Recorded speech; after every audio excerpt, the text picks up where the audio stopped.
Okay. Great.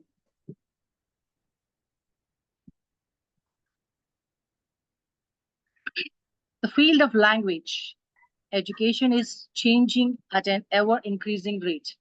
Traditional notions of education are giving way to newer, more innovative ways of thinking about how we learn, teach, and acquire knowledge. Geographical and physical boundaries are being transcended by technology as students learn to reach out to the world around them, using their language and cultural skills to facilitate the connections they are eager to make. Since much learning takes place through conversations, school leaders and teachers are urged to use a think piece to inspire dialogue with other educators and those who uh, with a keen interest in the future of language learning. Good morning, good afternoon, and good evening, everyone. I'm Kalyani Rao, Country Ambassador and President for International English Language Teachers Association, India. A very warm welcome to all the respected guests here today and IELTA board members, country ambassador, honorary speakers, teachers present here today. It's an honor for IELTA India to be graced by the presence of you all for our webinar series number 7. Welcome to IELTA India's first roundtable conference, and the topic is Contemporary Global Trends in Language Learning, with a unique combination of 5 speakers from 5 different countries: Panama, Malaysia, Zimbabwe, Poland, and India. So today's topic is an extract of the current issues on the global trends in English language learning, that is, teaching in alignment with the core curriculum, teaching technology, culture, as well as language, promoting students' engagement, even virtual skills, virtual arts, and critical thinking skills. So let us make a moment to introduce our today's agenda, and followed by the introduction of the moderator, who is going to lead the webinar today. Slides, please.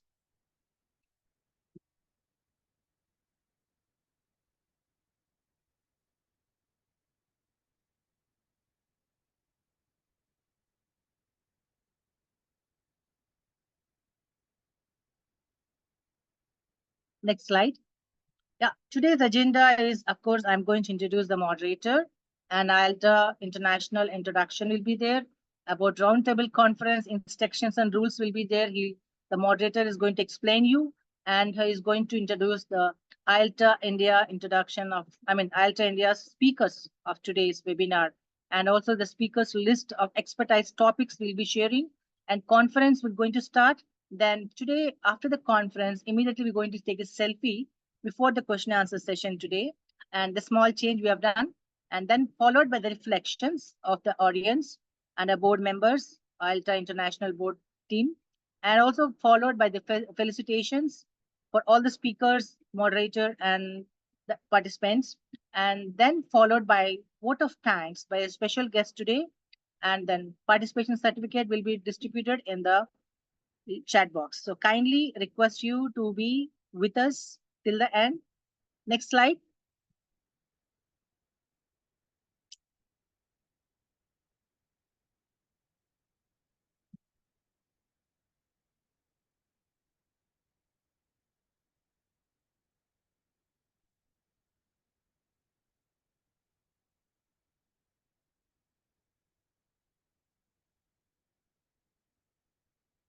Just a moment.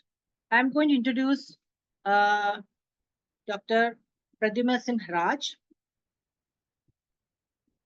who is a professor, 15 years of teaching experience, and assistant professor at School of Business and Law at Navarachana University, Gujarat. And he's also director of Academic Training Department of IELTA India. And also he is a very good writer and even international speaker, teachers, trainer, and personality development trainer, etc. So let me invite Dr. Pradyumna Raj today to take over the next segment of the webinar. I welcome you, a grand welcome to Mr. Raj. Thank you. You can share, you can stop sharing. Thank you very much, madam. You can stop sharing. Yeah.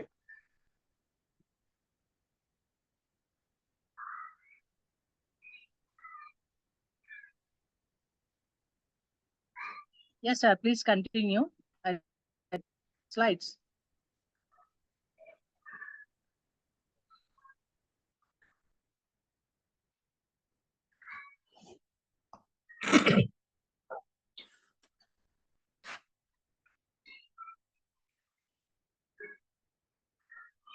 Okay. Once again, I welcome you all to this global platform, International English Language Teachers Association, to today's roundtable conference, and we move ahead with the program.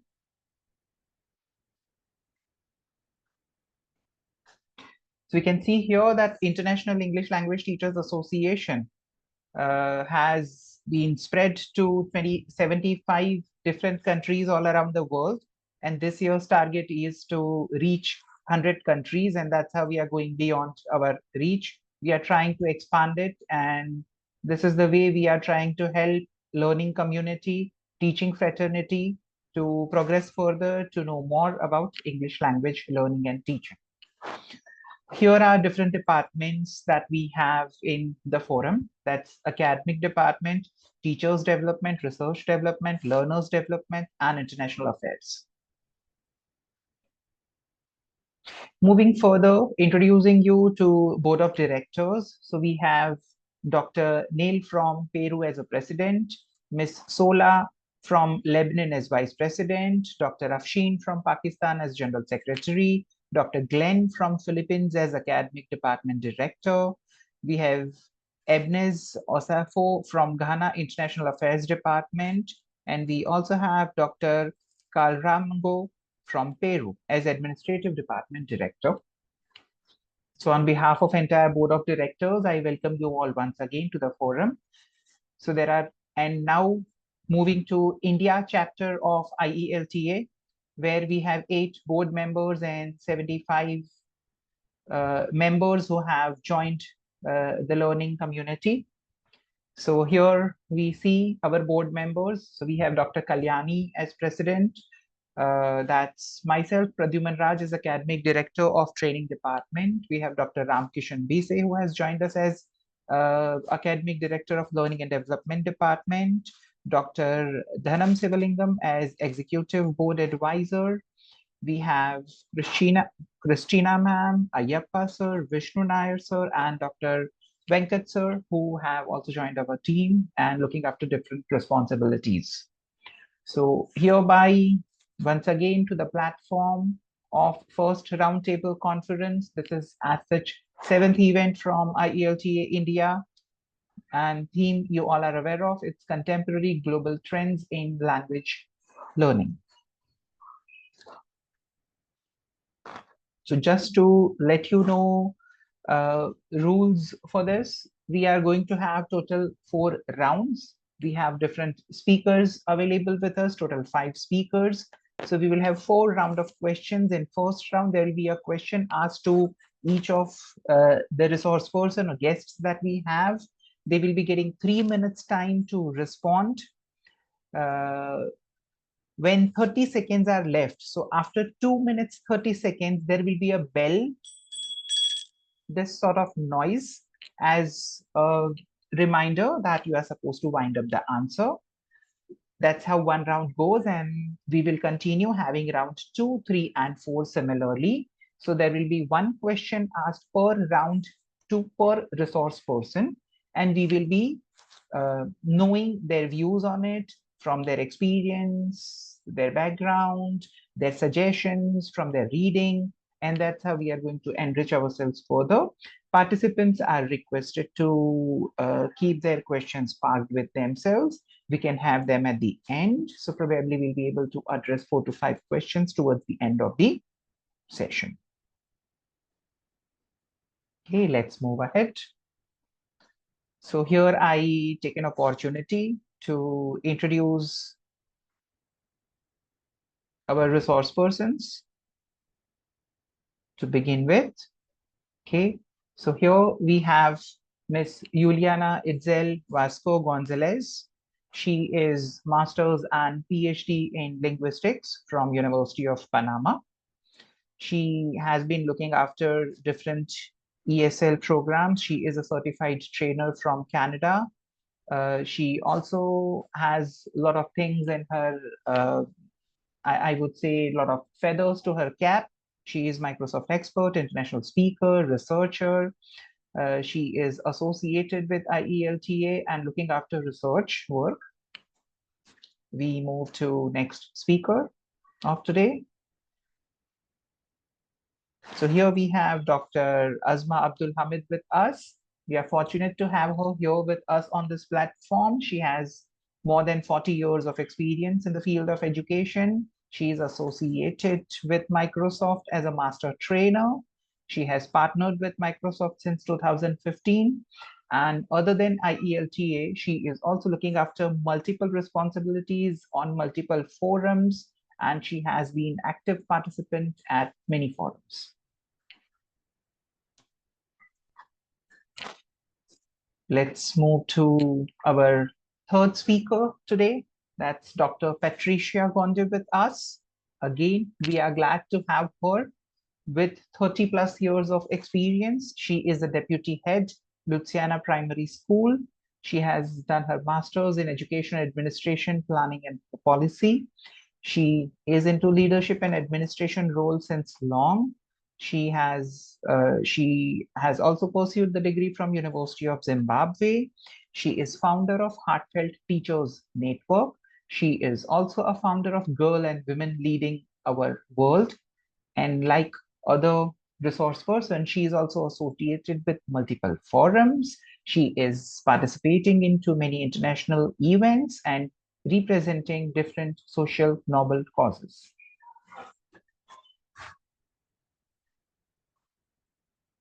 So here we are with Professor Paulina Kazimierz Madzinka. Pardon me if the pronunciation is wrong, a humble request and humble submission. She is a teacher in third secondary school. She is teacher consultant at Poland.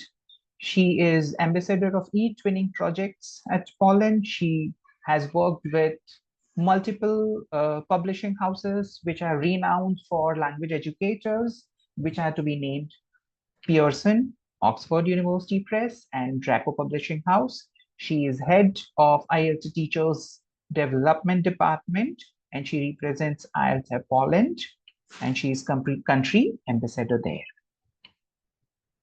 And we move to our fifth resource person, or we can say today's honorary speaker. So that's the youngest among all. So we have Ms. K. Laksha Pranati with us. She is third year computer science engineering student. She is into artificial intelligence and machine learning. She is associated with ANITS College in Andhra Pradesh. Other than that, being active student and active member of learning community. She is performing her honorary roles as President, Computer Society of India, ANITS College. She is certified by National Geographic as a young explorer, beach cleanup drive activist. And that's how she is leading quite an active life at this young age. So once again, I welcome you all on the forum. And we take this opportunity to click a memory for all of us. So a humble request to all the participants to please open the video sharing so that we all can take a selfie. We can take a screenshot as a token of memory, which you can have with you. And nowadays, we also have a habit of, showcasing our professional activities on LinkedIn profile. So that would also help each one of us to share some of the learnings of this webinar on LinkedIn along with a screenshot.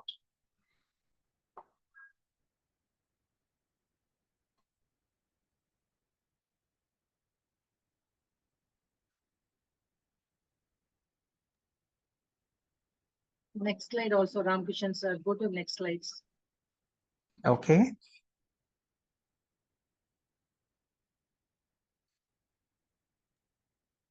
We request all the participants, can you open this camera if you don't mind, so that we can capture beautiful smiles.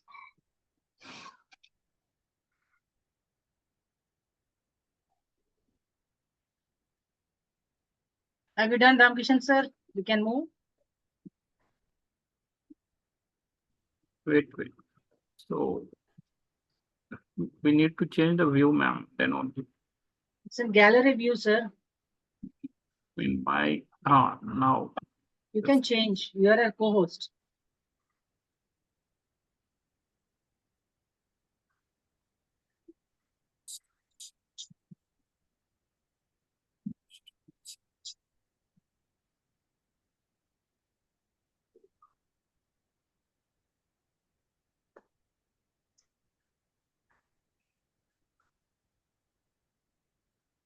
Okay. Okay, thank you. Over to Raj sir, Dr. Yes. So let's move ahead, and I request ma'am to share the presentation. We just introduce topics to the participants. Each of our resource person, today's speaker, is going to focus on a specific topic.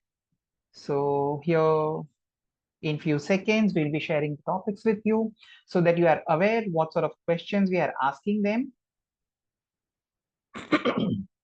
So the questions which we ask relate to specific topics. So here we have speakers. We can see that we are trying to be as global as possible in real sense. So we have speakers from Panama, Malaysia, Zimbabwe, Poland, and India. And here are the topics. So Ms. Juliana is going to address her experience related to curriculum designing in English language. Dr. Azma would be focusing on technology in English language learning and teaching, while Dr. Patricia is going to emphasize on how culture plays an important role or supports the language learning process. We are going to have a focus on visual arts as well. And then finally, use of artificial intelligence that has been quite in vogue nowadays. So with this, we start today's roundtable conference. A humble request that for each question, speakers are requested to answer in 3 minutes. There would be a bell, ringing bell reminder at 2 minutes 30 seconds so that you can wind up your answer. So we begin with Ms. Juliana. The very first question that we would like to address here, reference to curriculum designing, is why, according to you, it's necessary to focus on curriculum designing in contemporary times? First, I extend my deepest gratitude to Dr. Kalyani Rao for the invitation to this roundtable conference. It's a honor for me to share this discussion with this bouquet of distinguished experts. Without further ado, let me start then. So regarding to why is curriculum design implemented in the English language prime concern in the contemporary times, I would say that there are a couple of reasons why curriculum design of English learning is a major issue these days. I would refer to three specific, let's say, areas. And the first one is the globalization and increased interconnectedness. Why? Because the world is becoming increasingly interconnected. And as English is the dominant language of international business, communication, and technology, this means that for people to succeed in the globalized world, they need a strong English language skills. Curriculum design nowadays needs to reflect the needs of students in this interconnected world, equipping them with the skills to navigate various situations and cultures. So see the environment right now, different cultures involved. The second aspect is the evolving skills and needs. The way we use language constantly, because English language is, the connection we have among countries, is constantly changing, and the skills needed to succeed in the English communication are also evolving. Curriculum need to keep up these changes ensuring students and teachers know that their students are learning the most relevant and useful English for contemporary life. And this might involve, I don't want to move forward because nowadays we are in the technology era. So it involves incorporating the digital literacy, the critical thinking skills, and the ability to navigate information overload.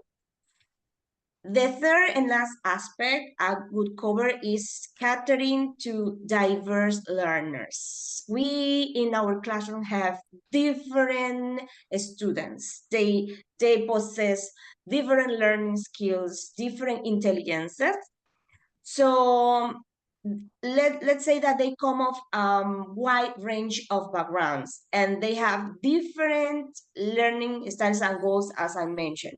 So a well-designed curriculum at this era should cater actually, to the diversity in our classroom. And it means also those students with the special needs, those that need and require more of our attention. It doesn't mean that all the students are not important. Yes, all of them are important, but these specifically require us to very special attention, as it says, students in special needs. So using a variety of teaching methods and materials in the classroom, we have to ensure that in our curriculum design for all the students can achieve their full potential. And overall, and in short, curriculum design, according to my experience in the English language learning,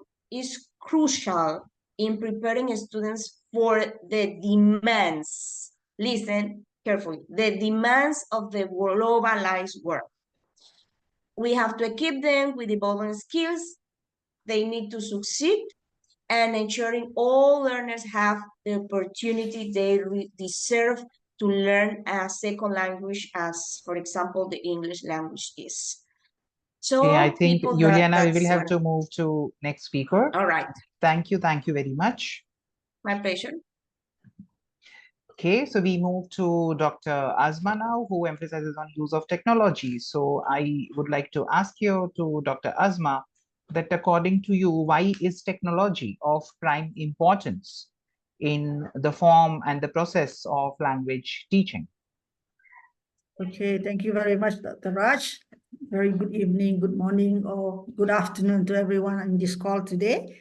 Again, also thank you, Dr. Kalyani, for inviting me to join this session. Okay, when we talk about technology, I think technology and language learning has gone far back. We have had technology in language learning right from the beginning. If you still remember, we have language labs for people to actually learn language, and we have all kinds of technology. The only difference today is that the technology has actually grown. It has matured, and it has actually able to provide a lot of different avenues for our students to practice their language. I think one of the main advantage, or one of the main requirement for any language acquisition, is that you will need to have an immersive environment, meaning that if you are learning a second language, for example, English, it would be very beneficial for you to have a native speaker as your sparring partner, for example. So today, technology has allowed us to do that. I still remember when I was studying in the US, I was taking Spanish as my third language, right? And in order for me to actually acquire the language more efficiently, I had to go and live in Mexico, right? So that I can actually learn the language, yeah? But today, we no longer need to do that. With the advance of technology, we can actually stay wherever we are, but we can get connected with native speakers of the language that we are learning, all right? But in order for us to be able to do that, to give that opportunity, or to create that environment for our students, we as teachers will need to know what are the most current trend of technology in language learning. Because I think technology has actually grown a lot. right? In terms of what kind of opportunity that we can actually give our students, so that they can maximize their learning experience, and also maximize the efficiency of language acquisition. You know, in order for them to be able to be able to use the language in any situations that they need to do so. Right. So today, I think the question is, why do I think technology is important in language learning? I think it is very important, and it is very important for us teachers to know, to be aware of what are some of the things that technology can actually provide our students. Right. As mentioned by the first speaker, we are now in a situation where physical boundary is no longer an issue. We can actually reach out to people from anywhere in the world. All right. So if you are learning a second language or a third language, and you need somebody to practice with, we no longer have any barrier. We can actually get online and you know, spar with a native speaker, and in that process, we usually will be able to acquire the language more efficiently and more effectively. So to me, technology is key. You know, is a very important element in today's acquisition of the language that we are learning, right?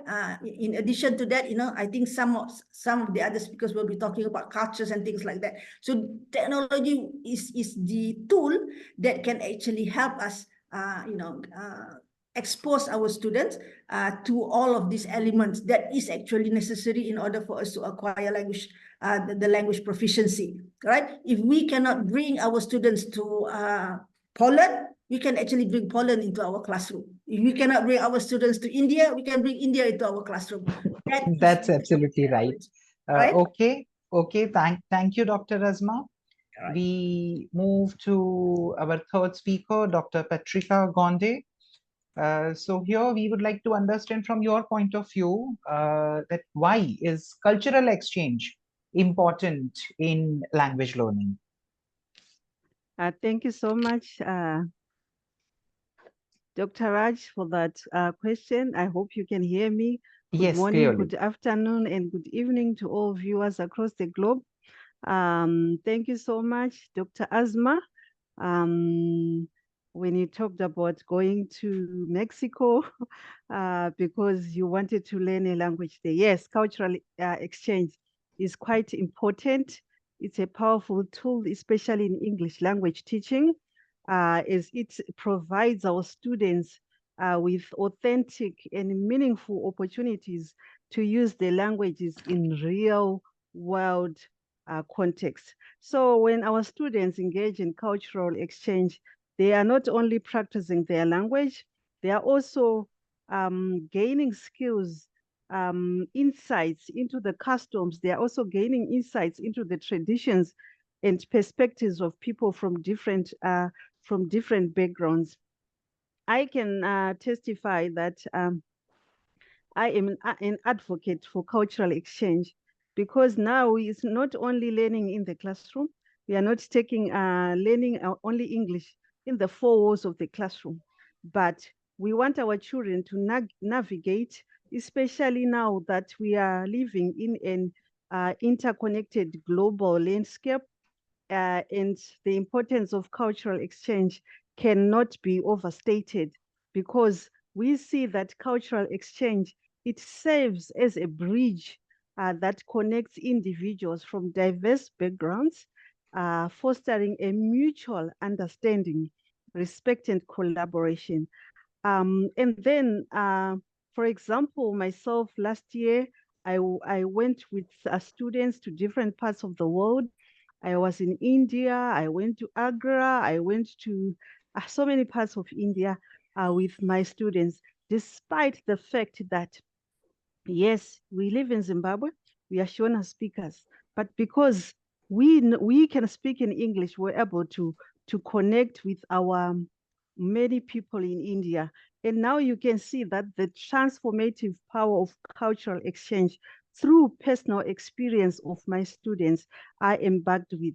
So during our time there, we were able to see so many places, exploring ancient empire so many things that we did. So you can see that that journey highlights the transformative impact of cultural exchange and language learning. So by ourselves experiencing, I went to Portugal as well. Yes, they are Portuguese, but we're also able to communicate because we could speak in English. So you can now see that by taking ourselves into those countries and learning about their cultures, we not only improved our English language proficiency, but also we cultivated a deeper appreciation of the cultural nuances that are in those countries that shape language usage. Okay. And Pardon me to those, stop you here, Patricia. We'll have to move to or, next all right, speaker. it's Thank okay. you. Thank you very much. It's okay. We move to next speaker, Professor Paulina, and we would like to have your views on why visual arts plays an important role in language teaching and learning. Yes, to me, arts understood in its widest meaning, including visual arts, including music, literature, anything that we can call a painting, including street art, murals, and graffiti, is highly stimulating for our students. And I would say that I have observed the renaissance of using or reintroducing arts as such into classrooms of not only classrooms of language teaching, but to many other classrooms, including maths. Our learners have been naturally immersed in the virtual world, and the virtual world triggers and communicates with our learners using pictograms, all sorts of pictures, not always these images that the virtual world is communicated with our learners, not always they are ambitious, thought-provoking. Very often they are extremely shallow. They are simplifying, not to say simplistic. And I would say they narrow to some extent our learners' perception of the world. They ruin the understanding of beauty. And I would say that if we don't return to the classics, if we don't expose our learners to the abundance of the paintings gathered in art galleries, which we can easily access from our mobiles. Let's just mention Google Arts and Culture. You can every day visit another gallery, another exhibition with your students. So if we don't return to, let's say, big C culture and the visuals and everything that we can call classics, I would say we will miss the boat of really helping our students understand what an image means and how powerful it can be. And why do I believe we should use these visuals, paintings, lyrics, poems, and novels with our learners? Well, arts and the work of art is open for interpretation. And what our generation, what our young generation needs is they need the material to question, to stimulate, and art is open for questioning. There are no wrong answers when you are interpreting a painting. It can be appealing to a person, and it can be a difficult picture to understand, but still, it's going to be thought-provoking. It's not going to be a simplistic image drawn by a tool. It's going to be something created in the process after many hours of Pardon me, interpreting Paulina, the but we will light. have to, stop Of here. Thank course. you. Thank you very much. And we move to our next resource person who focuses on artificial intelligence. So, Pranati, here is a question for you, that why do you think artificial intelligence centric way of language learning would be a different experience? Well, as a student who's learning about AI domains and machine learning, I would say we are currently in a digital revolution. We're in the era of AI. Everybody's talking about AI. It's in the headlines. Everybody's talking about how AI is going to, take over the world. But I have to say, like, AI is now user specific. And to get to that, I want to talk about how in India specifically, even the cobblers, the fruit sellers, they've all digitalized their services. So it's like pretty advanced. But when it comes to language, we have around 120 plus Indian languages. And we use AI tools since they're playing a really dominant role in language translation. And so eventually from language translation, we're heading towards learning languages. As Miss Juliana mentioned about we have us having a technology era, and Dr. Azma mentioned how we're trying to maximize efficiency of language acquisition using technology. I agree that AI is also a newer form of technology that we're all leaning towards, because we know that communication is key and learning is really important, and everybody's learning journey is different. So it's not one size fits all. And like I mentioned, AI is now user specific. It's more user friendly and personalizable. It can bend and adapt to each specific person's needs. And that's why AI has made a remarkable space in learning English. It's pretty dominant in the education industry. People have been going on and on about ChatGPT, writing their assignments and writing their essays using ChatGPT. But with that in mind, I've just taken this as an attempt. I've taken up a challenge to not use any of the AI tools for my preparation today, because I feel like not only do some people believe it stunts creativity, it's a tool that needs to be used in learning and developing a skill rather than replacing something. So Okay, I would thank want you, to Pranati. We move ahead. Thank you very much. Yes. So with this, we are thankful to all the resource person participants. We have completed round 1. We are moving to round 2. I would probably summarize everything towards the end. We are, a humble request to all speakers that it's 3-minute response that we are expecting. And we go back to Juliana, Miss Juliana.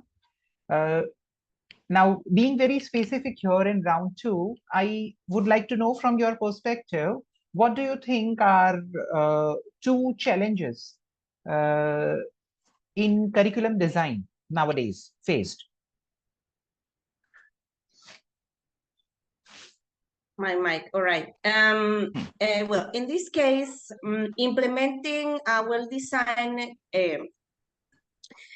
curriculum design can be a pain sometimes for several reasons I'm going to mention, but I'm going to focus on 3 or 4. Let's see if I have the time. So the first one I would say is the teacher training and support. One of the considerations that we have to take when we design curriculum is that we need our curriculum often adapt to learning and teaching styles, approaches.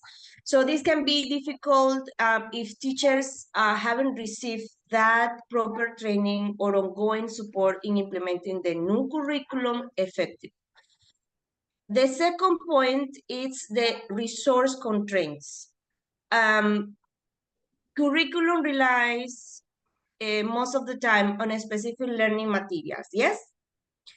Technology also, again, technology, classroom resources necessary for everything. And so schools might struggle to afford these resources. So curriculum doesn't hinder like the full potential because it misses these right specific details we need in the classroom to do it. Third, standardization versus individual need. Yeah, I have a focus on these topics because that's what we are covering in our classroom. How about standardization? Because testing and curriculum requirements need to address diverse needs of students, and it can be challenged. So a curriculum well designed, but if it's not allowed for some flexibility to address the individual learning styles that I'm talking about, or the student backgrounds, it might not be as effective as we want. Another point is the time constraints that I'm talking about standardization, because we have a jam-packed schedule in our schools. I know that you feel identified when I say that. So fitting everything a curriculum in the curriculum requires into a set time frame. And it can be difficult, potentially leading to rushing through important concepts and not allowing us enough time for student practice and development, because we have to care on the curriculum design. And the last one, communication and collaboration, very important, because implementation of this aspect often relies on clear communication and collaboration between teachers, administrators, and curriculum designers. But this kind of design also needs the collaboration of parents. We have to involve parents in their students, education.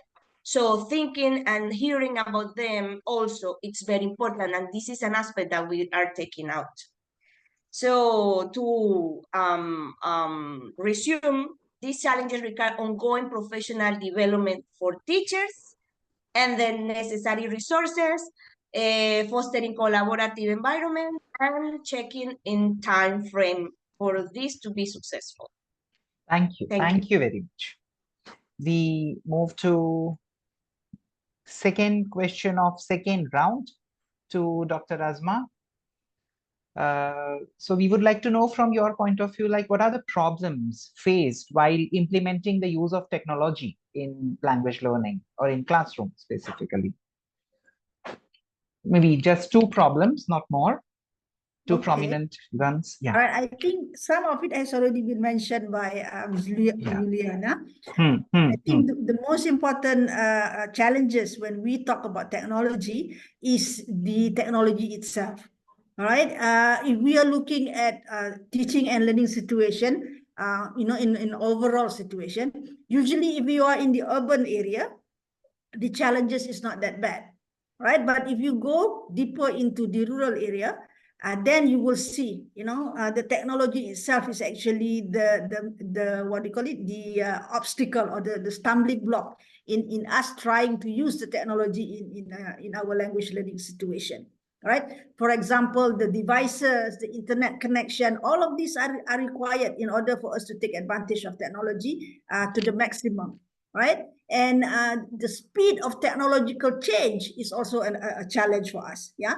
Today, you can actually do a lot with your smartphone. 6 months down the line, some of those things are no longer supported. So that you are not able to take advantage of the state-of-the-art technology at that particular point of time. For example, today, I was just like looking at my MacBook, my computer. I was trying to install something 2 days ago, and the warning came up that says that you got to go buy a new MacBook kind of thing. The MacBook that I have right now it cannot be used, or it's no longer are able to support the kind of technological change that is happening. So these are some of the things. In order for us to be fair to all our students, we need to figure out a way of how can we actually overcome this challenge of providing the necessary technology to them, right?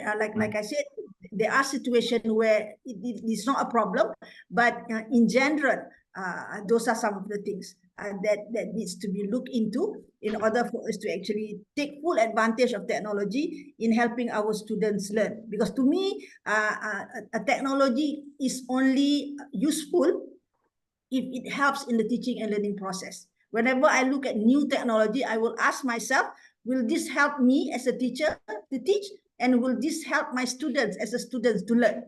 If the answer is yes for both, then that technology is something that I will need to look at. But if it says no, because sometimes, technology can also be very distracting, right? There are technologies that are actually not helpful, but maybe it's nice to have kind of thing, right? So these are some of the challenges in addition to what has already been mentioned. Like, for example, Thank you very much, Dr. Azma.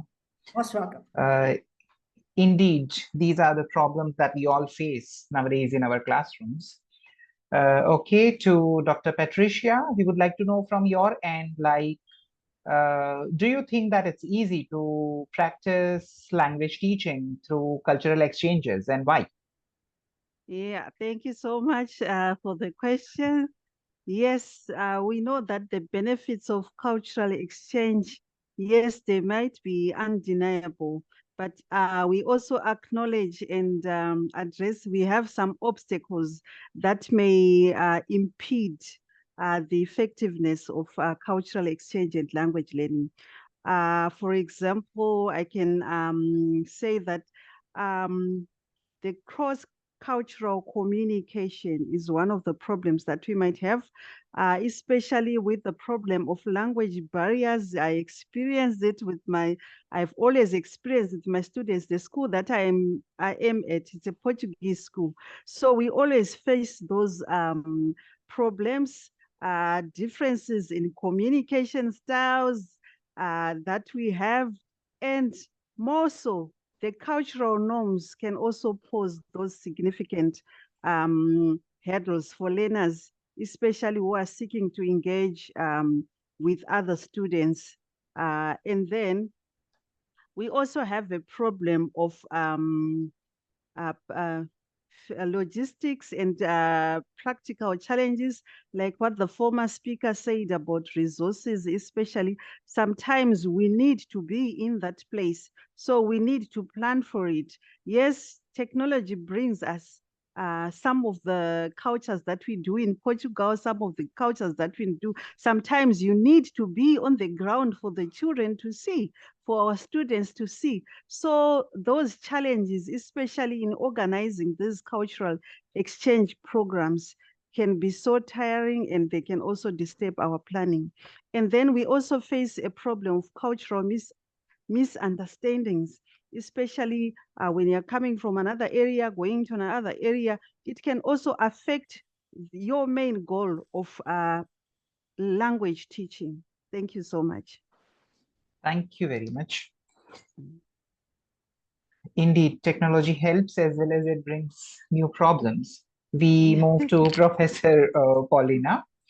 From your point of view, we would like to understand, I mean, not more, but at least if you could specify two major problems that learners or maybe teachers face while teaching language using visual arts.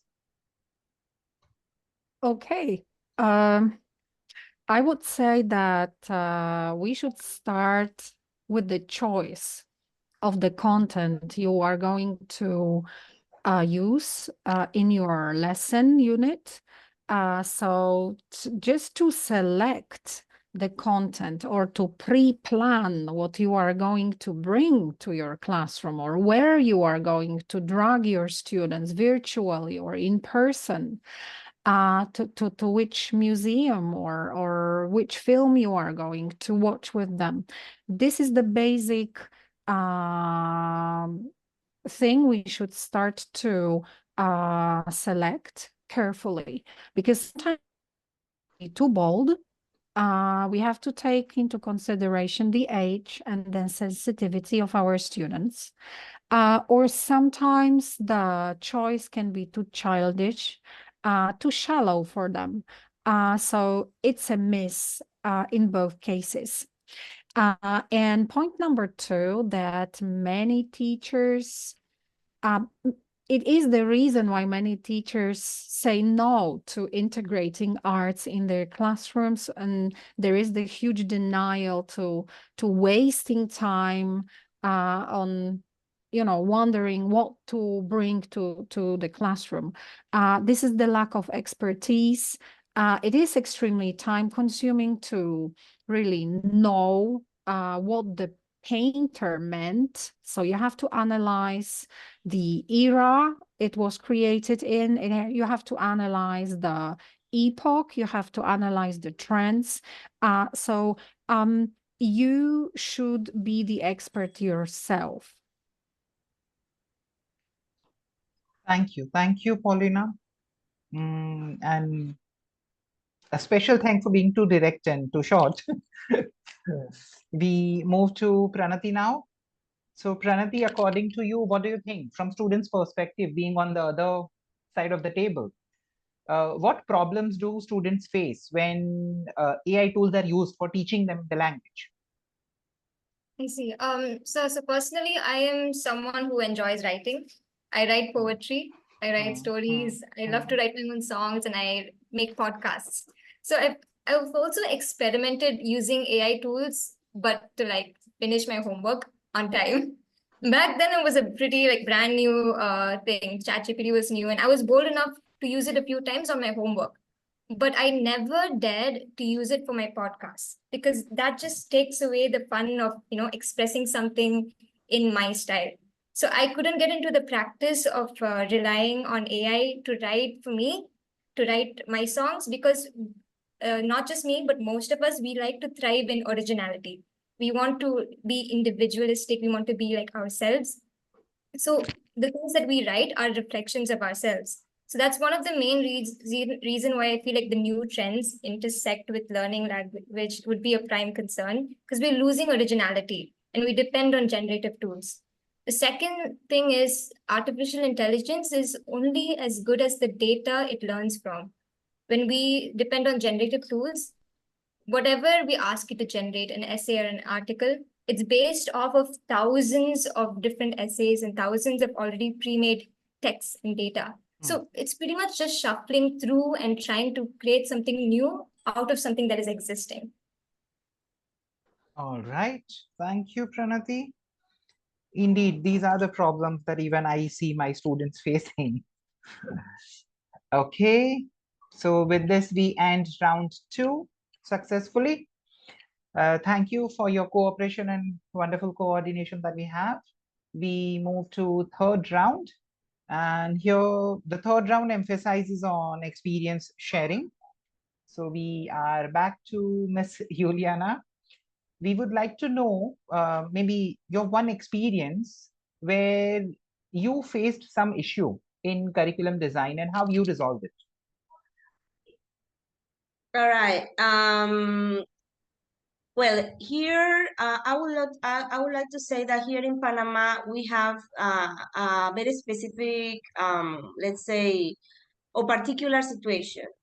In Panama, we are supposed to be a bilingual education model because by law it says that we have to adapt English as our second language. However, when you go to schools, then you see that most private try to apply, because I may say that the 90% of all of them use English as a second language. But when you go to public schools, this is a different story. The classrooms are largest classes, all right? And the only ones who teach English are the teachers. And the most that you can achieve a public school having a teacher in the classroom is 2 hours, being supposedly a bilingual school. And this is not the situation. So when we go to the curriculum design, then it gets, again, a pain to try to adapt it to our situation and doing something that really doesn't fit the standards, the standards and what the law say. When it happens, then when we are in the classroom and we design the curriculum for the schools, then it doesn't match what it really wants because of our needs. And another aspect that I can mention is the standardization. In Panama, most of the time, we tend to use a standard tests that come from other countries, not fitting into our real needs, our community needs. So how that is going to measure our reality? It's not like that. So it needs professionals to meet. Of course, we can bring experts from abroad to share their experience, but based on those experience, then create and design our own standardized tests. But this is something that we have to develop. This is something that we have to grow. Similar situation with designing programs for our normal teachers in the classroom, the ones that teach Spanish, to become English speakers, and they can afford teaching the other subjects in English as well, because we are supposed to follow, as I told, the bilingual education model. Thank you. Thank you very much. That was indeed a great insight that we could get from you. We move to Dr. Azma now, and we would like to know from your end, maybe one instance that you would like to share with us where you used a technology for language learning and there was a lot of apprehension from the side of students, a lot of resistance. You are mute, Dr. Azma. Okay. Yeah. All right. Instead of telling you, can I show you something? Can I share my screen? Yeah, sure. Yeah. Okay.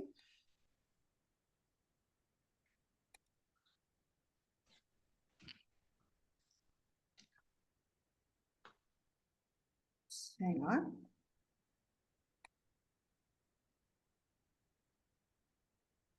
Where is my...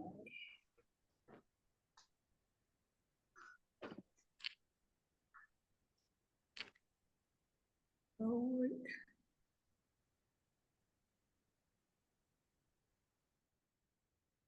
Oops.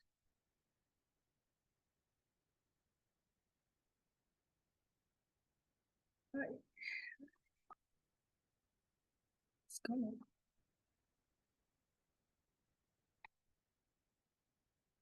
Wait a minute. Right here we go.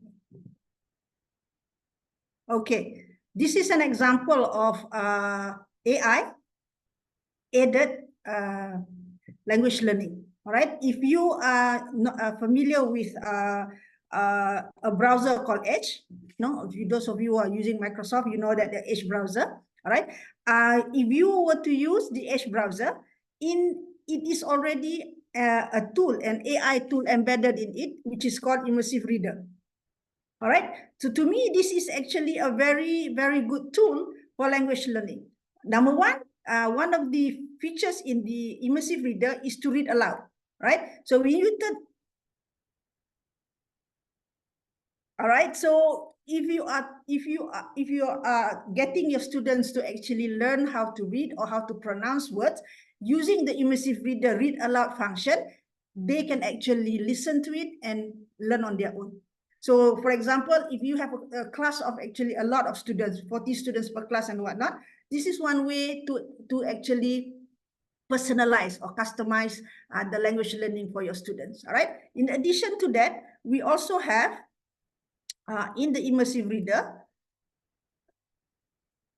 okay, text preferences. All right, text preferences is the spacing, and no, let me show you another one. Reading preferences. You can actually have this entire thing translated into the language of your liking. Let's say, for example, you want them to actually read the article in English, but we are not focusing so much on the language, but more on the meaning of the article. So instead of just reading it in English, they can actually be translated into your language. So for example, I'm translating this into my language, which is Malay.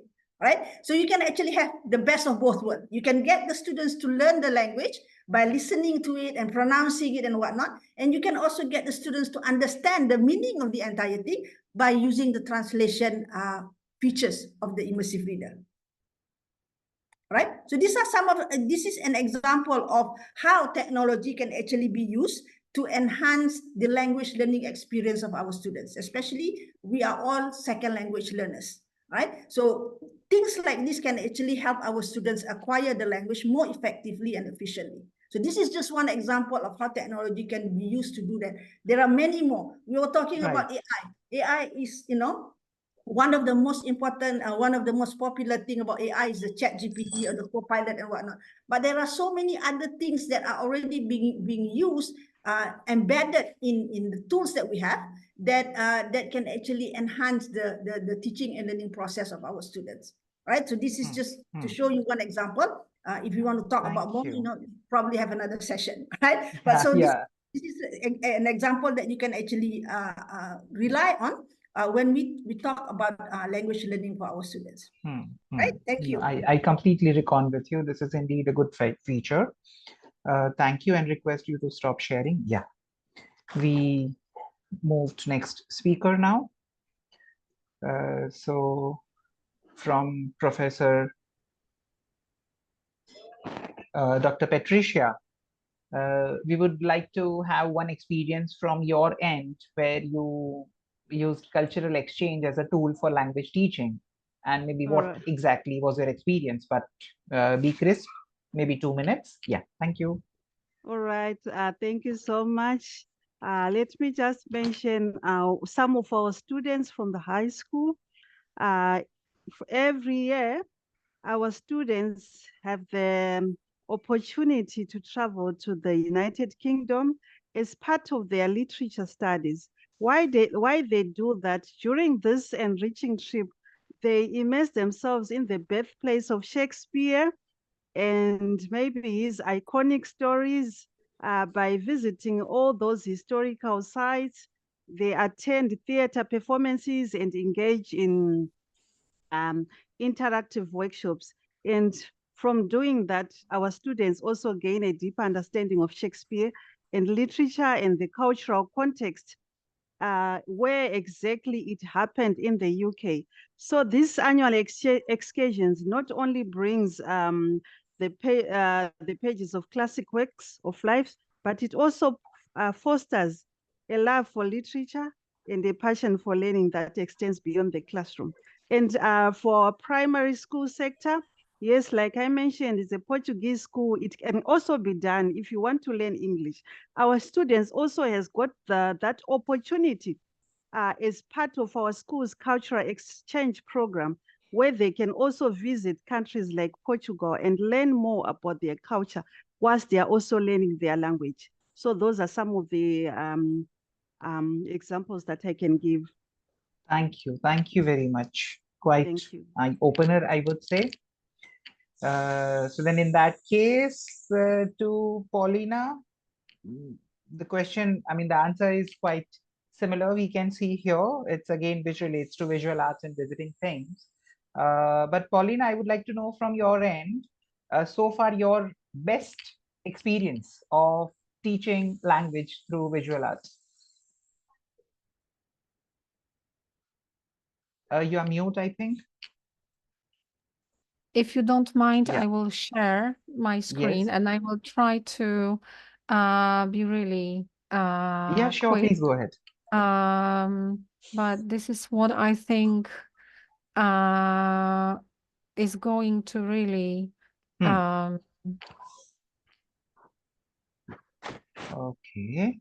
okay, give me a minute. We're able to see street art in by God's city comment. Yeah. Okay. So that is a collection of, this is like sort of an album that my students have collected. Okay. Based on what murals we see in my city, Bydgoszcz. So the pictures you see here are the ones that we can see passing by the buildings in many districts of my city. Hmm. Oh my God, they are so beautiful. They are. And they are really thought-provoking.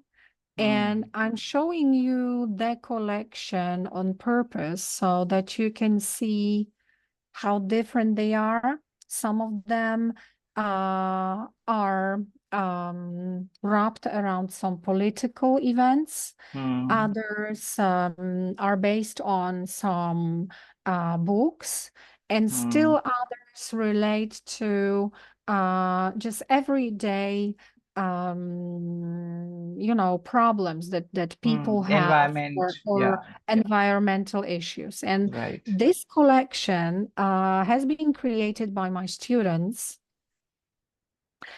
in one of the e-twinning projects. And the reason why I decided to drag this street art into that project is I just wanted to make the students more concentrated on what they see, because after they have selected the given mural to analyze, to learn why that huge painting appeared in their surrounding, they said that they had been passing these unconsciously. They had not even been looking.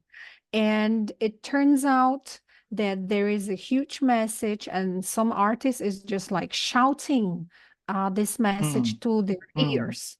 And after that, they said, how can art really reach their souls, how they can become more sensitive.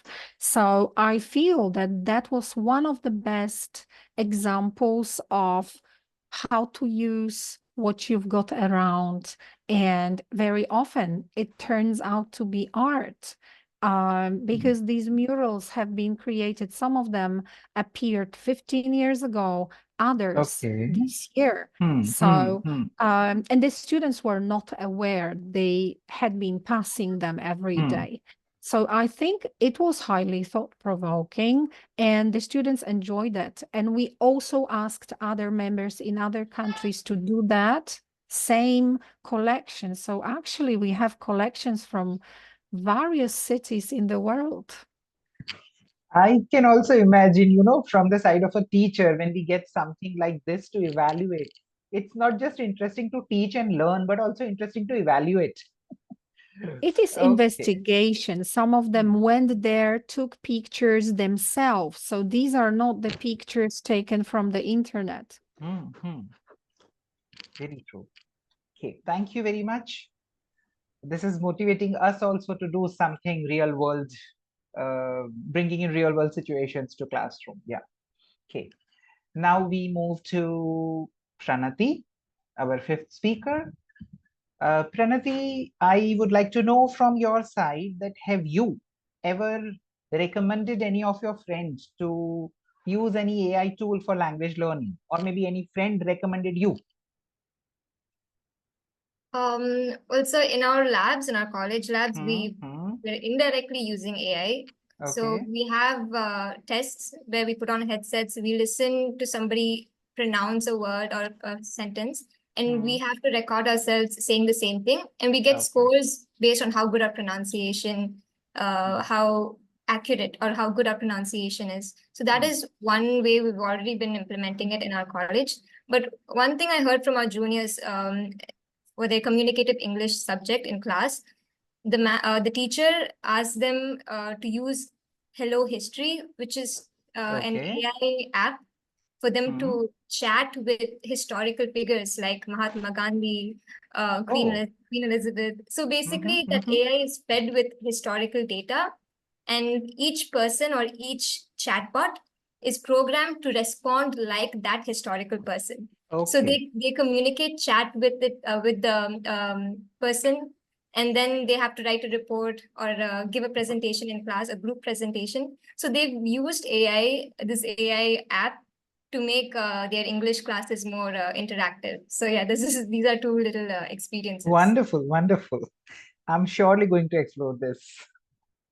Okay, so participants, with this, we end round 3 and we move to last round of this discussion. That's round 4, where we are going to receive, some suggestions, some good pieces of advice from our resource persons based on their experiences. So let's begin with Miss Juliana. We would like to have some suggestions from you. So I wouldn't say for those who are new to the field, but maybe those who already have a decade's experience, maybe 10 plus years experience, and they are into now curriculum designing. So any suggestions from your side for them? Is not available, I think. Okay. We have a very low network. Yeah, might be. Fine. We move to Dr. can- Azma yes. then. Yeah. Okay. Dr. Azma, to you, I would like to know from your end, like if there are any newcomers who are going to enter the language teaching field, and they are interested to use technology as a tool for teaching language, what would be your suggestions to them? Okay. First of all, always remember that technology is a tool. All right. And a tool functions to support whatever Right. that we are doing. All right. Therefore, when we look at it from that point of view, we have to actually focus on all the other aspects as well. Technology by itself will not be able to do anything. You have ChatGPT, but if you do not know, you do not, you're not well versed of the content, or the curriculum is, not structured, then that ChatGPT will not be able to actually give your students the advantage. Right. Right. So one of the things, the challenges that we mentioned earlier, is that technology is usually very expensive when it comes to the rural area. But to me, you do not have to wait for one student with one device only that you want to start to use technology. I have taught 40 students with one device. All right. So because like we said, we are not focusing on the technology. It is Right. used to actually enhance the entire learning experience. So the other aspects of teaching and learning must also be taken into consideration. For example, content-wise, culture, we can actually use culture as the content to actually teach the language, teach the structure of the language, and to teach the meaning of things, the meaning from the people's point of view, right? Those are the things that also needs to be put in place. So my suggestion for teachers out there, especially those of you who are looking at using technology in your classroom, all right, start with whatever that you have. All right. If you have a strong curriculum, if you have a very interesting content, that technology can actually use to enhance the entire experience. But if you do not have those things and you only have the technology, it will not be able to do anything. True. All right. And the teacher itself, or the teacher himself or herself, is also a very important element. You first need to be aware. You first need to know what to do. Right. You first need to actually know how to actually bring the technology in order to enhance the entire learning experience. Right? So do not make the technology control you. Right? Just be controlling the technology. You should be dictating the technology of how to use and what to use it. You are driving the Very nice. technology, do not let technology drive you. Yeah. True. Thank you very much. Okay, so we are back to Dr. Patricia, and we would like to know from Miss Juliana is here, Dr. Raj. You can invite her because she's having all right.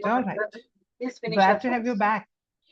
Okay, so Miss Juliana, from your end, we would like to know, let's say for those educators who have spent more than 10 years now in the field, and now gradually they would be promoted to the role of curriculum designer.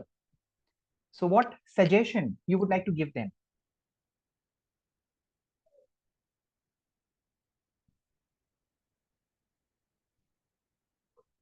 Okay, somebody needs to unmute.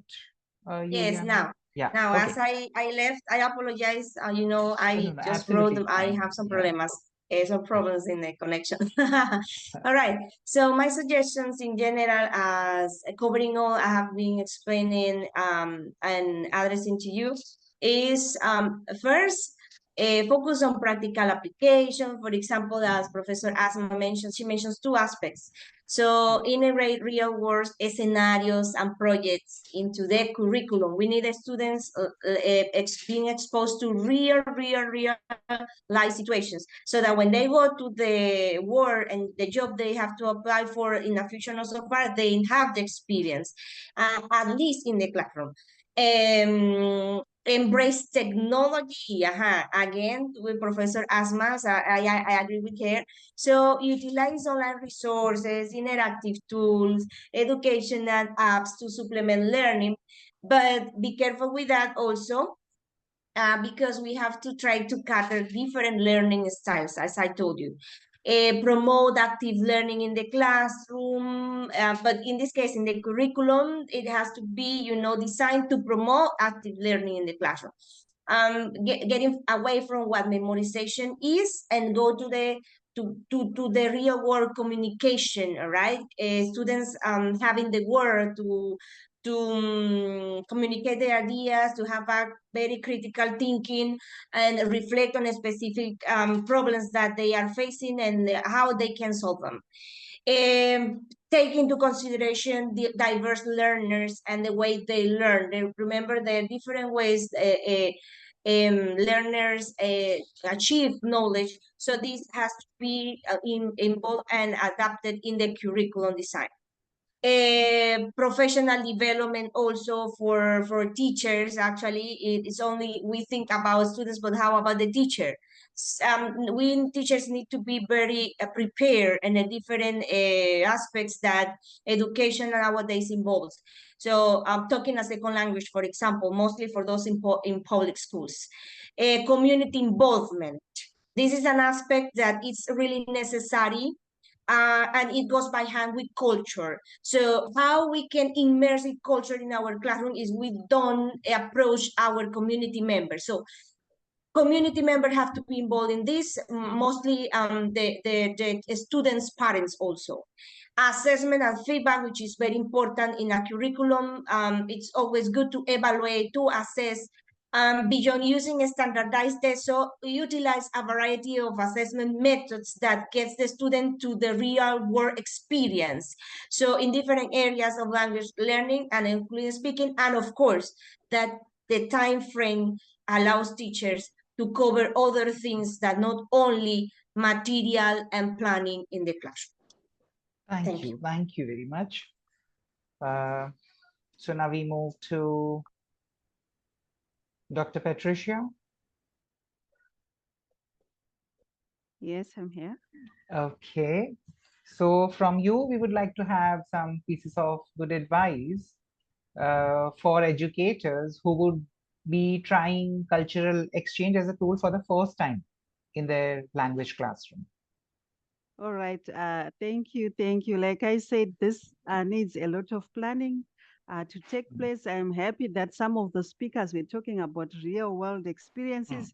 Yes, we need, we are living in a 21st century, and we need to provide our learners with opportunities, especially to engage directly, especially with native speakers, participating in cultural activities, and exploring those real world contexts, like I said, because this can significantly enhance language acquisition and cultural understanding. And it's not only through cultural visits, like I said, cultural exchange programs. There are so many ways of doing it, especially in the classroom. For example, examples that I can give, for example, pen pals or email exchange with some students from all over the world. We are talking about cultural projects that you can give our students, assigning projects that acquire our students to research and present on various aspects of English speaking in the classrooms. We are talking about inviting our guest speakers as well inviting those native speakers or individuals with Right. diverse cultural backgrounds to speak to the class. They can also expose our students, especially to different accents, perspectives, and cultural practices. We can also bring technology into the classroom, like what Dr. Asma said, virtual exchange tours. I remember in the COVID era, we used to go to Buckingham Palace whilst we were in Zimbabwe.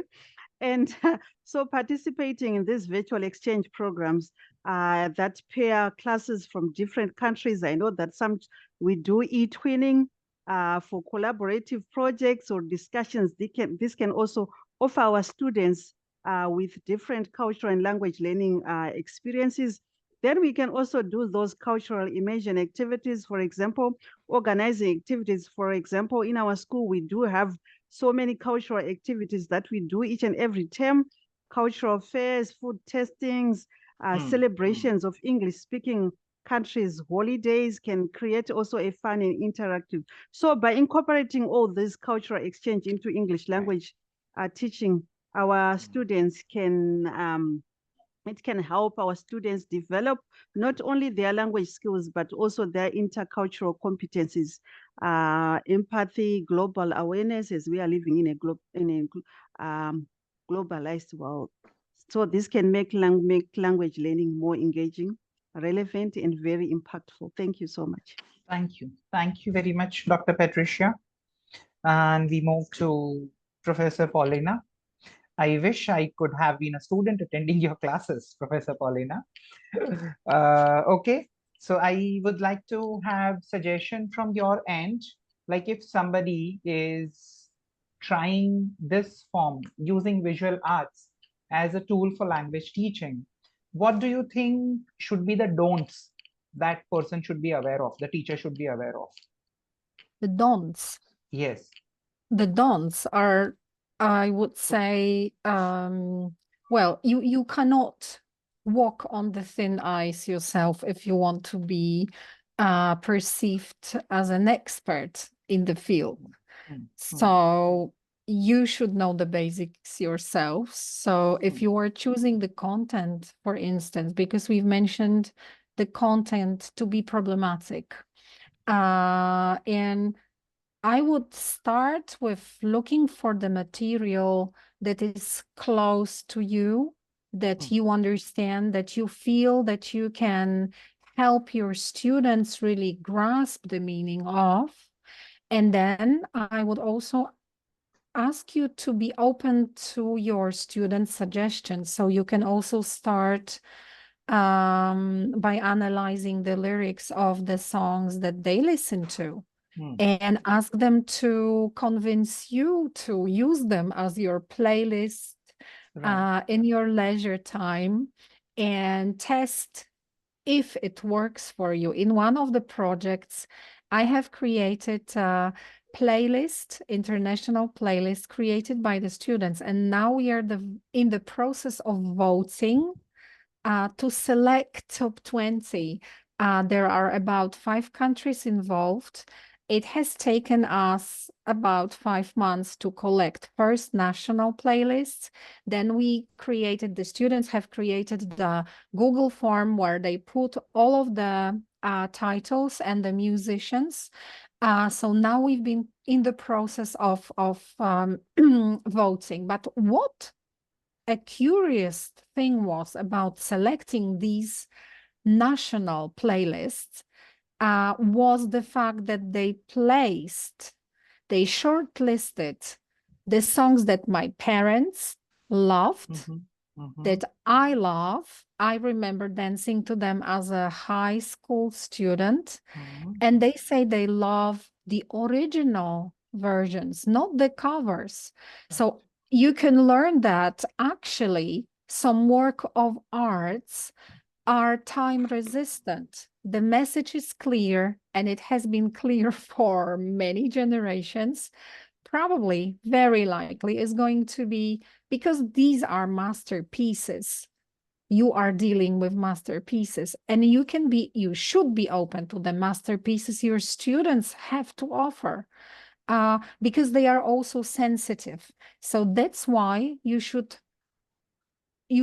be afraid of treating your student as a partner.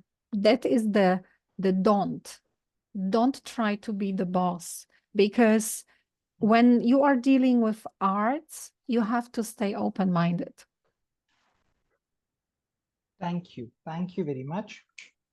And finally, we go to Pranati. Pranati, from your end, what 2 AI tools you would suggest to learners of your age who are making attempts daily or struggling daily to speak English language, or they are in a process of learning language? So in terms of AI tools, sir, Grammarly has been pretty popular for quite some time, for several years, and it's also AI. Grammarly gives us suggestions, and I feel like it's pretty effective. And ChatGPT, to some extent, is cool for analyzing. So in one example, I would say one of the English professors in my college, they gave us a task of writing an essay in English. And then we were asked to feed that essay into different AI platforms. Some people chose Grammarly, some people chose ChatGPT. And then Bard. these tools, yes, Bard as well. So these tools suggested some changes. It gave feedback pretty much. And our main assignment was to compare our original article with the AI generated or AI edited article. So some of the sentences from our original work sounded better than the AI edited version, because sometimes AI generated text has, very high level vocabulary, sophisticated vocabulary that we are not used to using it colloquially. And other times we are able to use the AI tools to analyze patterns in our writing. Maybe places that we needed improvement, whether it's grammatically or in terms of readability. So we were getting feedback to understand ourselves better and our writing habits and our writing skills better. So in this scenario, instead of restricting us from using these tools, we were able to explore and experiment and learn English in an interactive method. So I think it's really important to experiment, try different AI tools and see which one you're more comfortable with. It's not just the tool, it's also about how you're asking the question, how you're prompting the AI machine pretty much. Yeah. Thank you. Thank you very much. Meanwhile, we can see participants are also dropping a lot of messages, sharing their experiences of their exposure to different AI tools. Thank you very much. So with this, we end round 4, and I would just take 1 or 2 minutes quickly to sum up what learning discussions that we had in all these rounds with our 5 super speakers that we had for today's session. So to begin with, I wouldn't be naming now our speakers, but would just summarize it in general. So there was an emphasis on needs analysis and need-based curriculum design, as well as implementation of curriculum, where we also emphasize on making the classroom a real-world experience of language learning, or maybe take students out from the classroom and let them have real-world experience and exposure to the language. We should also involve other classmates and I would say other stakeholders. Okay, so it's teachers, students, administrators, even parents and community in this process somewhere. So that would also help students or the learners to feel that they are actually practicing a real world language learning, and the learning would actually transfer to acquisition. Technology using is also what makes the learning interesting for students, and that makes it more inclusive, considering students from differing backgrounds and different levels of learners. But then we also need to understand that technology is a support and it's not the core of teaching. We also need to understand that bringing in innovative methods of teaching, maybe it's through immersion, cultural immersion, maybe it's through visual arts. We are supposed to be not bossy in classroom, or not actually a teacher, but a facilitator and a group member. okay, where we also work as one of the peers with them, and we make them feel comfortable sharing what they feel. So that's how we can make it more open and more learning centric. And Hello History was really a take home point for me. Thank you. So with this, we have completed summarizing our today's discussion. Pardon me if I have missed some important points, but this is in general what we understand. We have Dr. Neil. If you want to invite him for a while, just for a Please. reflection, then you can ask the question and answers. Dr. Neil?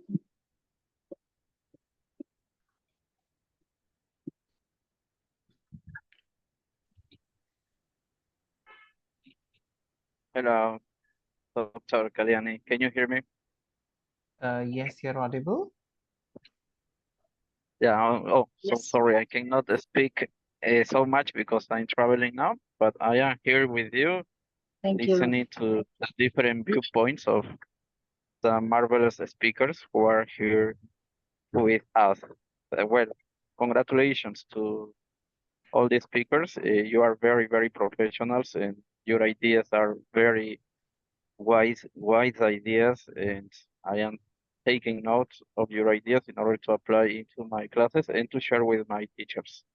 Thank you so much, IELTA India, and all the organizers of this Thank you, event. Dr. Neil. Thank you so Thank you, much. Dr. Nil. Thank you very much. Now I request Dr. Kalyani to. No, I think you can go for question answers. I've shared a document with you. Am I? Just a minute.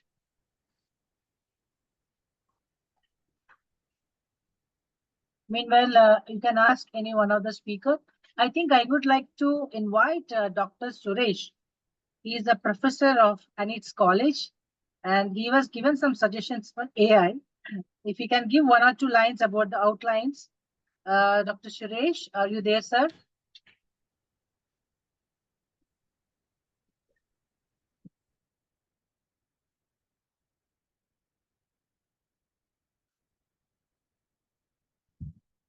But I think they wouldn't be able to unmute themselves.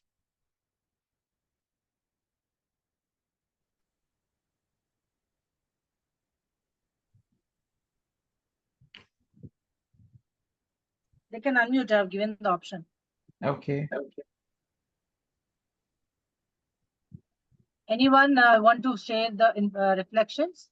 One or two lines? Yes, shall I? Please, Madam? Yes, please.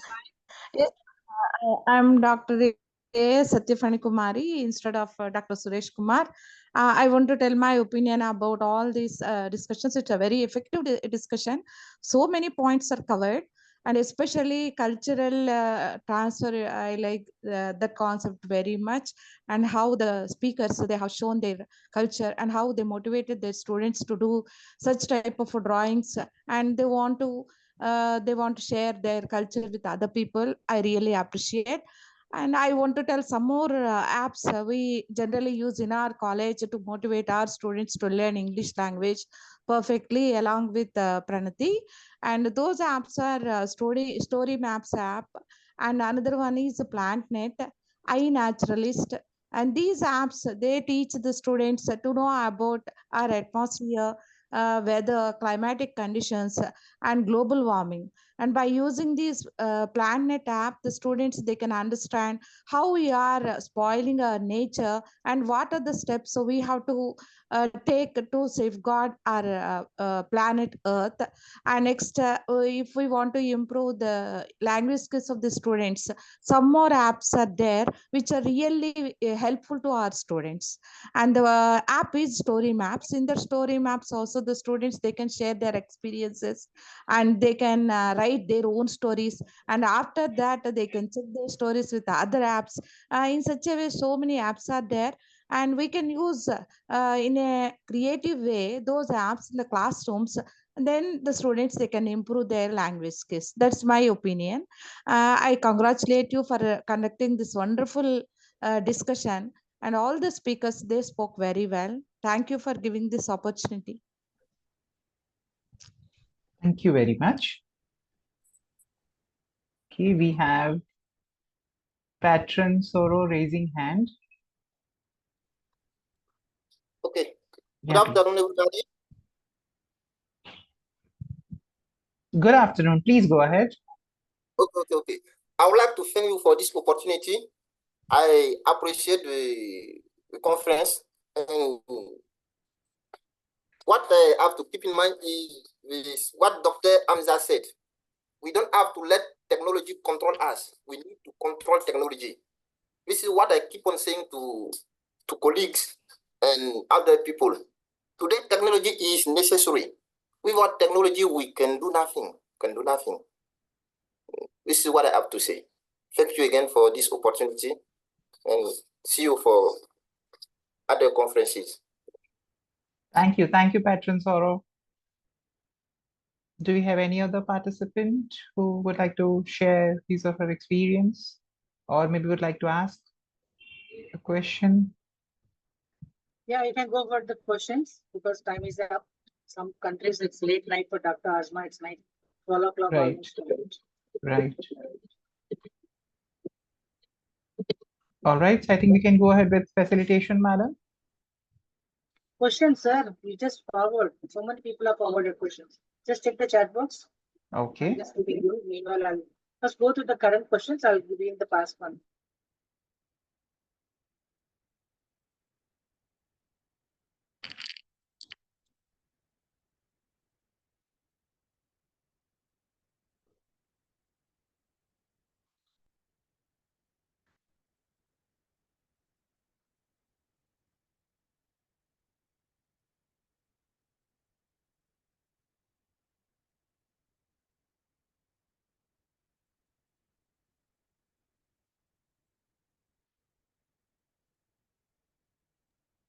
Please find the document. I shared a questions list. But just go through one question so that everybody is comfortable to answer. If it is too many questions for one speaker, it takes time. Sorry, but I am not able to find it. Where exactly have you shared it? In the chat box, check your chat box, personal chat box. It's a Word document. Okay, fine. One second. Or maybe you can drop it on WhatsApp. I'm unable to find it here. No, I'll drop you in the chat box. Check your personal chat box. I'll post it. I request Maitri, can you read out the questions, my dear? For which round, which speaker? Just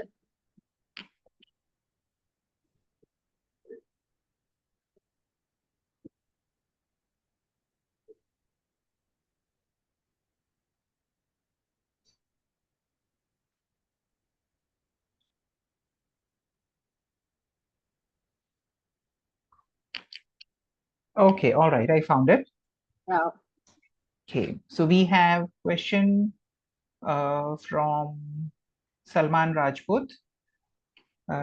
As we also work for the global warming issues in ELTs, how can we design global warming chapter or curriculum in ELT with activities?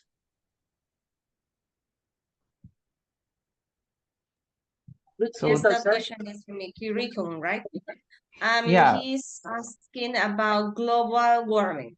I didn't talk about it, and actually that's another of the aspects that we have to take into consideration nowadays.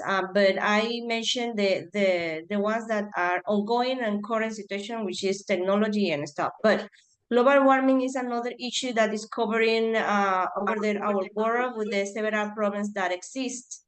But if we want to include this topic to the curriculum, then we have to make it possible through, as I told you, projects, ongoing projects. So our students get involved in doing, for example, a more sustainable classroom. how can they do, and teachers also, a more sustainable classroom so that they can avoid the emission, for example, of the dioxide carbon steps that we are avoiding now to do it too much. How can we be more green, for example? And one of these exposures have been Dr. Kalyani Rao. She's, for example, one of the teachers involved in caring about the environment and sustainability in the classroom. She, more than no one here, can agree with me and that this is a topic that we can also include in the curriculum, but I suggest more than theory, projects for our students to apply in their classrooms. Mm-hmm. Thank you very much. Okay, there's one more question from the side of Salman Rajput. This is for Pranati. Pranati, is there any AI tool that can be helpful in learning language through the topic of global warming? Or is there any AI app which emphasizes on learning language through different concurrent topics? So in terms of global warming and climate-related AI tools, I believe Mr. Suresh and Dr. Pani have mentioned it. Okay. Yes, and there are a lot. There are probably hundreds of AI tools like climate AI, Grow Intelligence. And if we just search on Google, there will be a huge list. So I would recommend searching on Google. And if it's in terms of learning language, then we would try to implement generative AI. Speech to text. These are all AI programs, or they have inbuilt AI in it. So we might need to integrate, or we might have to look for AI apps that are already in English. Looking forward for climate action and taking care of the climate. So yeah, I hope that answers the question. Yeah, sure. And there's one more question for you, Pranati, which is like, how can we overcome the challenges of using AI tools in rural areas for language teaching? So where they do not have access to AI tools, or they are not aware of AI tools or the technology, how we can reach them? What I notice is a lot of colleges and a lot of schools, especially tech-related schools, BTech colleges and universities. There are a lot of group projects where students are required to do projects that are intra-domain. They're supposed to collaborate with the people outside of their domain. Most of them are inclined towards doing something for society, like giving back to society. And it's not just my college. I've seen almost every college be inclined towards going to the nearby villages. Some of them travel to the villages throughout the state, and they set up projectors. There's a lot of national service societies in almost every Indian college that I've heard.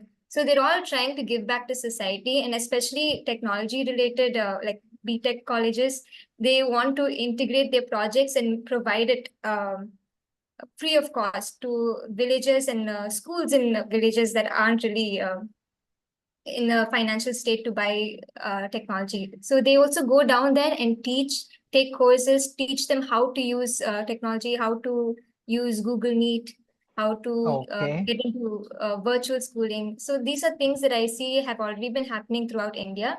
So I hope that answers the question. Yeah. All right, thank you. Next question is for Dr. Patricia.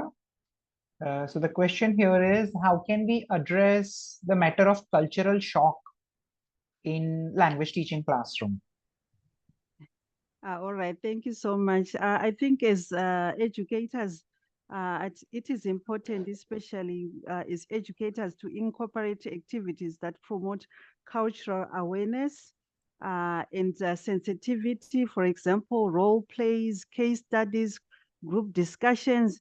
Because, for example, when you're doing role playing activities, you can simulate real life cultural scenarios that help our students to understand and navigate cultural differences. For example, students can role play situations like greeting customs, dining etiquette, workplace communications. They can do case studies. So there are so many activities that you can do which can prepare our students, especially for cultural shock. And one of the activities that we do, like I said, virtual exchange, cultural exchange, even going to those places. And in our schools, we also do public speaking. Also, that can also help our students so that they can also be confident and they are also able to explore other areas in their lives. Thank you. Okay, thank you very much. And here is last question for today, I would say, and this goes to our speaker, Azma Hamid. So the question is, how can we protect the students from being over-dependent on technology? Yeah, as I said earlier, we should not let technology drive us. Instead, we should be driving technology. So I think the most recent trend in technology is the AI, right? Especially things like Copilot, Bard, ChatGPT, and things like that. As teachers, we have to rise above this technology, and the kind of activities or the kind of things that we are asking our students to do should be including their own voice. I think the youngest resource person of tonight mentioned quite a bit of time that we can actually use these AI tools to sort of perhaps give a brainstorming session, to just give a kick-off idea of what you need to say. We can actually use this tool in order for us to actually compare our own voice and what the technology is giving us, because sometimes technology, no matter how sophisticated they are still technology. Whereas us as a human being, we have feelings, we have things, we have things that are human-like that will not be able to emulated by technology. So these are some of the things that I think we need to understand as teachers, so that we can actually manage the technology that we have, and this is just the beginning of things. AI today is just the beginning of things. We are going to see more and more sophisticated capability of this technology. So for us teacher, we need to actually keep up with trend, all right, and make sure that we are actually one step ahead of them, not the other way around. Thank you very much.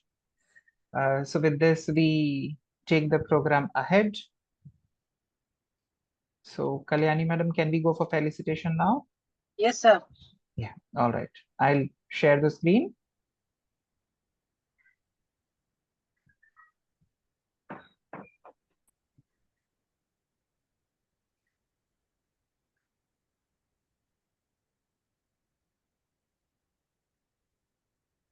Okay, so I request Kalyani madam to felicitate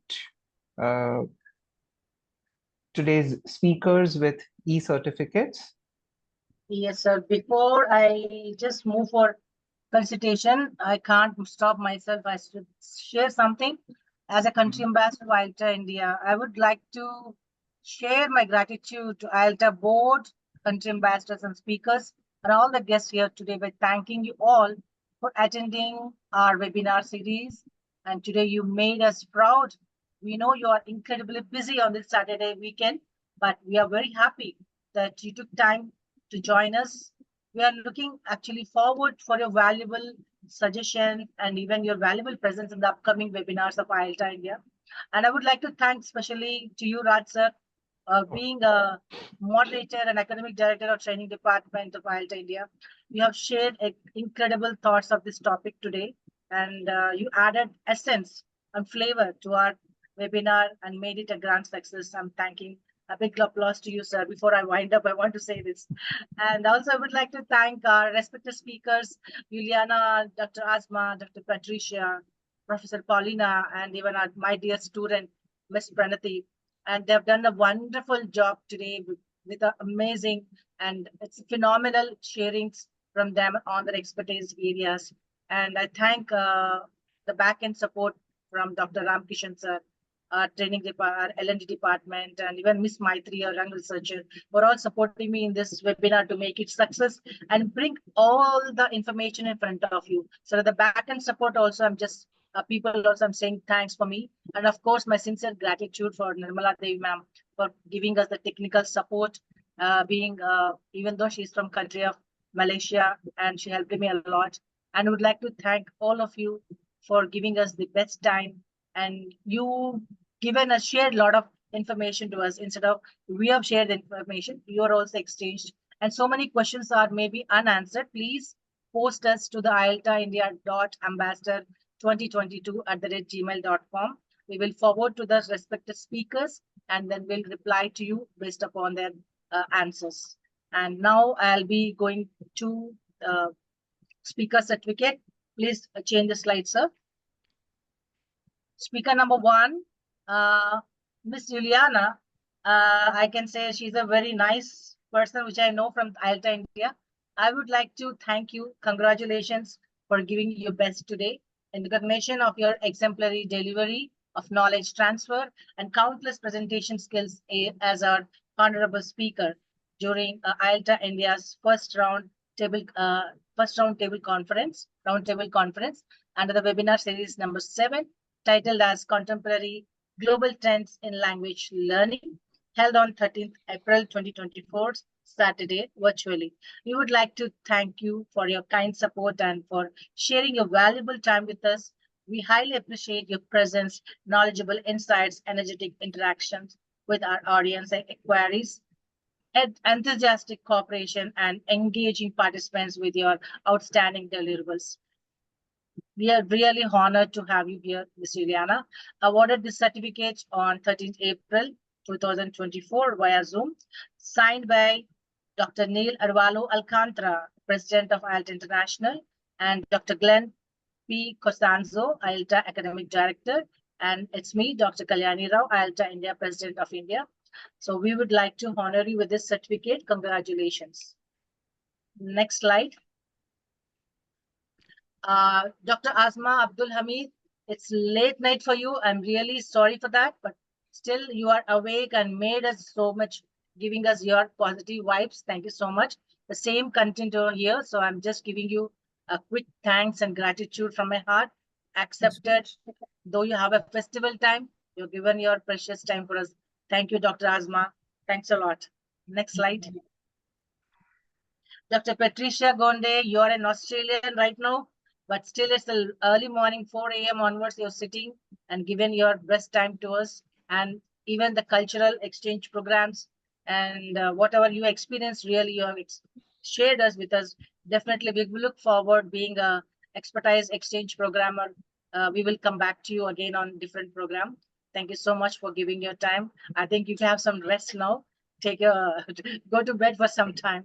Thank you and congratulations for your best sharings today. Thank you. And Professor Paulina, I think Dr. Raj informed you you want to be a student. I became your student right from the presentation and Panama University. From that moment, I'm dreaming about these paintings because I'm a damn climate action, a passionate soul. So I would like to bring this information in my projects also. And I'll join hands with you. And it's a great honor to be a part of your speech here. I mean, we would like to hear you more deliverables in the future. Thank you so much for giving your best ideas and on climate action and global issues. And wonderful job from you and your students. Congratulations. And today, this is an honor for you from us, IELTA India. Thank you. Next slide. And then Miss Lakshya Pranati. Of course, I know you since long time, but still I would like to thank you from bottom of the heart. Like you have given your exclusive information and you are very bold enough to talk in midst of brainy professors from around the globe. And I really congratulate you and I appreciate your parents for giving this encouragement to take a part of this global conference through IELTA. Just 1 week before, I think I requested you, accepted me. my request. Thanks for being here and given a lot of information on AI. And you're corrupted now. All the teachers' minds, they're thinking about AI now. They're all posting me with a lot of questions. So we have minimized the questions to you. Otherwise, it's going to be a lengthy class. Of course, I'll be inviting your professors. I won't leave your professors, Dr. Suresh and Fanikumari ma'am. Definitely we invite them for one more session for my IELTA India. I'm really honored and I'm blessed to have a student like you. Thank you so much, Miss Pranati. Congratulations to you. Next slide. Yes, now comes the moderator. Oh, Certificate. It's you, sir. There is no words. I'm speechless. Go to your certificate. If anything mistakes from my end, please. I have been harassing you since last 1 week with my not at all, madam. inputs so that we can do the best. And I made you to the leader of today's webinar. Congratulations. I don't need to read all these things. People knows what you have done today. Thank you. Awesome job. Splendid work today. I'm very happy. Proud of IELTA and is proud of you, sir. Thank you so much. Thank you, ma'am. Thank you very much. And there's a participant certificate. We'll be posting the link after the vote of thanks. I request all the audience to be very patient to wait for the link. And this is the participants certificate. We will be posting the certificate within 14 working days. Already we posted last week, 5th April certificate today afternoon. Please check your emails. If anybody applied last week, please collect the certificates from the Google Drive link. And thank you all the audience in recognition of your attendance during IELTA India's first roundtable conference. Just go back, sir. Under webinar series 7, titled as Contemporary Global Trends in Language Learning, held on 13th April 2024 virtually. We are sure that everyone in attendance will have a paradigm shift as a result of this webinar, and that it will encourage them to foster in developing English language proficiency by motivating the students. We appreciate your valuable time and participation. Awarded this certificate on 13th April 2024, Saturday today, virtually via Zoom, and signed by the global board members and even myself. Thank you so much. Over to you, sir. I think vote of thanks is waiting, and I'm also waiting. I would like to invite Dr. Ramkishan Bese, sir.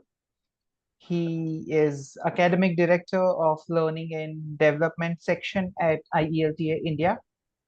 He has also been offering his services as Assistant Professor of Communication Skills at Department of Humanities and Applied Sciences at SIES Graduate School of Technology, Navi Mumbai. I invite sir to deliver a vote of thanks. Is I'm audible? Yes, sir. Okay. So I'm Dr. Ramkishan Bise. I would like to take this opportunity to Stop thank. sharing, sir. Just a minute. Raj sir, Yeah, can you please sure. stop sharing? Sure.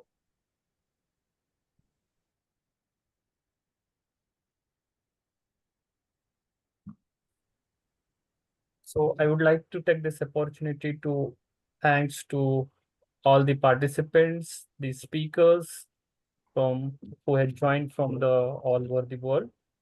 So the topic for our roundtable conference was contemporary global trends in English, trends in language learning.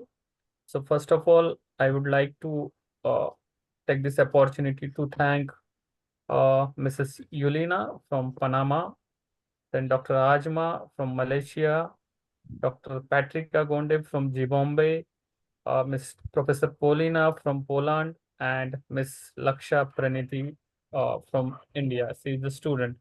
So I first of all, on behalf of IELTA India, I'm very much thankful to you for joining as a speakers and for engaging discussions. Already Kalyani ma'am has already shown the gratitude, and Pradyum sir also shown the gratitude. So I'll not take much of the time. So I thanks the moderator, Dr. Pradyumna Raj sir, Kalyani ma'am, for all the supports, and those who have directly or indirectly supported to make this program successful, this roundtable successful. I thanks all of them. Thank you, everyone. Thank you, sir. Thank you very much. I again would take a second to share the presentation. Okay, is the presentation visible? Yes, sir, we can. I Okay, think so so. I Yes. request Kalyani madam to No, you can go facilitate. ahead, sir. My part is over. You can go ahead. Okay, all right. So here I take an opportunity to felicitate Ramkishan sir. Thank you very much for supporting us throughout the session. And here is a virtual certificate for you. So this is in recognition of your immeasurable insights and energetic thanking note as our special guest on IELTA India's first roundtable conference under webinar series number 7, titled as Contemporary Global Trends in Language Learning, held on 13th April 2024 virtually. We highly appreciate your valuable presence, remarkable vote of thanks about today's webinar outlines, and supporting us till end. Awarded this certificate on 13th April 2024 via Zoom. So thank you, sir, once again with this. And we thank all participants, all our resource persons. A special thanks to Kalyani madam as well, without whom it's indeed impossible to organize event of such a grand level. She had been a backbone, or I would say she had been looking after everything. Though she is courteous enough to say that she had been disturbing me, but she actually never disturbed me. Most of the work has been done by her. So it's, being backstage, but most of the work has been done by her. So though my face is on screen, but everything what I could do is because of her continuous support and her guidance. So thank you very much. Keep guiding me like this. Keep supporting me. I'm always there. So with this, to all teaching fraternity, to the learning community, those who joined today, all experts who joined us today, we are humbled and we are thankful to all of you to be part of this forum. Thank you very much. Goodbye. Good night, everyone. Or those who have morning, maybe have a good day.